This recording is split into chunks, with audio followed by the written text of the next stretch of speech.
नमस्कार दोस्तों, आपका स्वागत है। आज हम बहुत ही महत्वपूर्ण विषय पर बात करेंगे दोस्तों कि जो आत्मा होती है क्या उसका विशिष्ट स्वभाव होता है।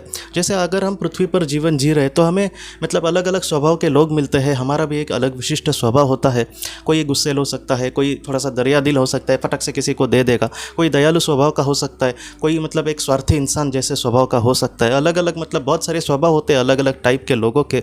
तो इस तरीके से अलग अलग लोगों को हम देखते हैं पृथ्वी पर। लेकिन ऐसा ही स्वभाव क्या उस आत्मा का भी होगा? अगर कोई एक इंसान बहुत ही ज़्यादा गुस्सा करता है किसी पर या फिर ईर्ष्या करता है, उसकी जो आत्मा होगी क्या वो वैसे ही होगी क्या दोस्तों? तो इसके बारे में आज हम जानकारी लेंगे। जिनको इसके बारे में थोड़ा बहुत पता है आत्मलोक के ज्ञान के बारे में, वो लोग यही कहेंगे कि नहीं, आत्मा का वैसा स्वभाव नहीं होता। एक आत्मा जो है वो अच्छी ही होगी। लेकिन ये भी जो जवाब है दोस्तों वो पूरे तरीके से सच नहीं है। ये जो आत्मा का जो स्वभाव है, ये जो चीज़ है दोस्तों, सबसे ज़्यादा इसकी इसका संबंध जो है वो आत्मा के विकास स्तर पर है। अगर एक निचले स्तर की आत्मा हो गई और वैसा जो इंसान होगा वो समझो बहुत ही गुस्साल इंसान है और उसकी जो आत्मा है वो निचले स्तर की है, पहले दूसरे किसी लोक में है, तो ऐसा जो इंसान है उसकी जो आत्मा होगी ज़्यादातर यही देखा गया है कि वो भी अच्छी इतनी नहीं होगी। किसी को ये लग सकता है कि आत्मा हमेशा शुद्ध होती है, ऐसा नहीं दोस्तों।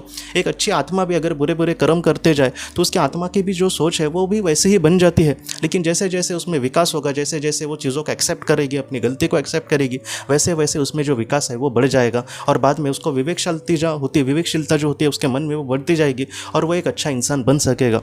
तो इस तरीके से बातें होती है। जो मध्यम जो निचले स्थान का इंसान होगा, अगर वो उसकी जो आत्मा है एकदम निचले स्थान पर है, नरक में, और वो पृथ्वी पर बहुत ही बुरा ही इंसान है, उसमें बहुत ज़्यादा बुरे चीज़ें हैं, तो ऐसी जो इंसान की आत्मा होगी वो कहीं ना कहीं हद तक वैसी ही होगी।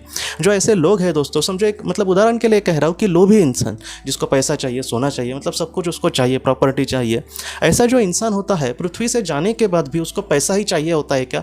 इसको हम थोड़ा सा अच्छे से आप देखने की कोशिश करना, क्योंकि कुछ लोगों को इस बातों को अच्छे से समझ नहीं आता। मैं उदाहरण के लिए अच्छे से आपको समझाने की जितनी मुझे बातें पता है उसको मैं कहने की कोशिश कर रहा हूँ कि समझो एक लोभी इंसान है और वो पृथ्वी के जीवन में बहुत ज़्यादा उसको सब कुछ चाहिए था। इसका पैसा लूटो, उसका पैसा लूटो, ये मुझे मिल जाए, वो मुझे मिल जाए, जो मेरा नहीं है फिर भी मुझे चाहिए, मैं लोगों से छीन लूँगा। ऐसा जो इंसान होता है जब पृथ्वी से चला जाएगा तब क्या उसको पैसा ही चाहिए होता है क्या? तो ऐसा नहीं होता। पृथ्वी से जाने के बाद उसको पता है कि अब मेरे लिए पैसों की जो वैल्यू है वो ज़रा भी नहीं है, क्योंकि मैं पृथ्वी पर अभी ज़िंदा नहीं हूँ। लेकिन ऐसा जो इंसान होगा दोस्तों, उसका जो लोभ है वो तुरंत ही नहीं जाएगा। क्या होता है कि ऐसा जो इंसान है समझो पृथ्वी पर रहा फिर भी वो एकदम दुख में जिएगा, या फिर मुझे जो चाहिए था वो मैं नहीं कर सका। कैसे है दोस्तों, अब उसको पैसा नहीं चाहिए लेकिन वो ऐसे दुख कर सकता है कि जब मैं पृथ्वी पर था तब शायद मुझे चाहिए था वो। उसके मन से वो लोभ पूरे तरीके से नहीं गया है। अगर वो पृथ्वी पर रहेगा तो ऐसे जिएगा, लेकिन अगर वो आत्मलोक में अपने स्थान पर गया तो वो नरक में बहुत ही बुरी ज़िंदगी जी रहा होगा, तो वहाँ पर भी उसको पछतावा ही होगा।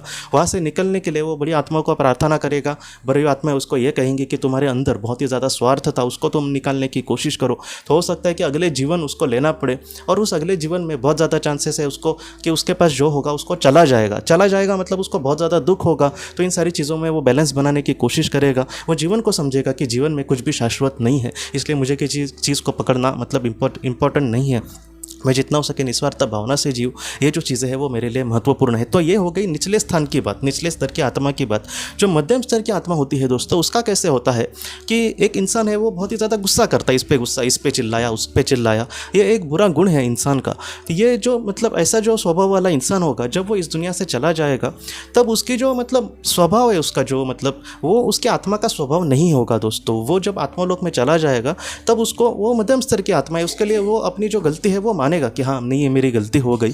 और ऐसी जो मध्यम स्तर की आत्मा होती है वो ज़्यादातर उस दुनिया में चली जाएगी, वो आराम से चली जाएगी, वो पृथ्वी पर ज़्यादातर नहीं रहते। तो उस दुनिया में जाने के बाद वो जो इंसान होगा वो अपनी गलती मानेगा कि नहीं, ये बुरा गुण था मेरा, मैंने खामखा लोगों पर गुस्सा किया। वो अपनी गलती मानेगा और अपने कर्म फल जो है वो भुगतने के लिए भी वो तैयार होगा। तो इस तरीके से उसका स्वभाव होगा। उसका स्वभाव जो है आत्मा का वो वैसा नहीं है, लेकिन जो उसने पृथ्वी पर बुरे गुण किए हैं उसका वो गलती बहुत ही अच्छे से मान रहा है। तो इस तरीके से चीज़ें होती है। और उच्च स्तर की आत्मा जो होती है दोस्तों, छठे या फिर सातवें लोक की, ये पृथ्वी पर आकर कोई ऐसे पाप वगैरह तो करती ही नहीं है। ये पृथ्वी पर भी निस्वार्थी जीवन वो जिएंगे, लोगों को बस देते रहेंगे, किसी से कुछ नहीं चाहेंगे। किसी को दिया तो एकदम निस्वार्थ भावना से, एक अनकंडीशनल जो लव होता है, एकदम बिना किसी भी शर्त वाला प्यार, ऐसा वो पृथ्वी पर भी करेंगे। और उनकी जो आत्मा होगी एकदम मैं सच बोलूँ तो ऐसे लोगों के बारे में बोलने की मेरी उतनी ये भी नहीं है पात्रता, लेकिन एक समझाने के लिए बस कह रहा हूँ कि ऐसे जो लोग हैं इतने महान होते हैं कि मैं उसके बारे में क्या बोलूँ। बोलूँ वो दिल से साईं बाबा हो या फिर संत कबीरदास जी हो, संत तुकाराम जी हो, ऐसे बहुत सारे मतलब नाम हैं। तो ऐसे जो महान लोग हैं वो एकदम उस कैटेगरी में आते हैं जो बस दूसरों को देते ही रहेंगे, वो किसी से कुछ नहीं चाहेंगे। ऐसे जो आत्मा का जो स्वभाव होगा वो भी उनके ही जैसे एकदम दिल के मतलब एकदम बड़े दिल वाला होगा। एक माँ का जैसे एक प्यार होता है वैसे वो दुनिया को देंगे। तो इस तरीके से आत्मा का स्वभाव होता है। मतलब अगर कोई निचले स्थान की आत्मा होगी तो वो एकदम शुद्ध ही होगी, ऐसा हम पूरे तरीके से नहीं कह सकते। जो मध्यम स्तर की आत्मा होगी जो एकदम पूरे तरीके से एकदम शुद्ध नहीं होगी, लेकिन फिर भी वो कहीं ना कहीं एक पारदर्शी होगी कि जो झूठ नहीं बोलेगी, जो अपना एक्सेप्ट करेगी चीज़ें, वो अपनी गलती को मानेगी, सज़ा भुगतने के लिए तैयार होगी। इस तरीके से आत्मा का स्वभाव होता है दोस्तों। तो आत्मा का एकदम पूरा एक विशिष्ट स्वभाव नहीं होता। अगर आत्मा में कोई अगर बुरे गुण है, समझो मध्यम स्तर की आत्मा है और उसमें भी कुछ ऐसी चीज़ें हैं जो उसके लिए अच्छी नहीं है, तो हो सकता है कि पृथ्वी के कुछ अच्छे जीवन अगर वो जिए तो वो जो स्वभाव है उसका बदल जाए। क्योंकि स्वभाव भी कभी कभी बदलता है, बहुत मुश्किल होता है, लेकिन फिर भी कभी कभी इंसानों का भी बदलता है। तो वैसे ही आत्मा अपने आप में बहुत अच्छे से बदलाव लाती है जब उसको ये पता चले कि उसका कुछ गलत हो रहा है। तो इस तरीके से आत्मा का जो सफ़र है आगे चलता है। किसी एक विशिष्ट आत्मा का एकदम अच्छा ही मतलब एक स्वभाव एक विशिष्ट हो ही सकता है, ऐसा हम 100% नहीं कह सकते। जैसे जैसे उसमें विकास होगा, जैसे एक नरक की आत्मा जो होती है उसका स्वभाव एकदम बुरा हो सकता है उस आत्मा का। धीरे धीरे जैसे वो मध्यम स्तर में आ जाएगी उसका ठीक ठाक स्वभाव होगा, जब वो उच्च स्तर को जाएगी तब एकदम उत्कृष्ट उसका स्वभाव होगा। तो इस तरीके से एक आत्मा का जो स्वभाव है आत्मलोक में होता है दोस्तों।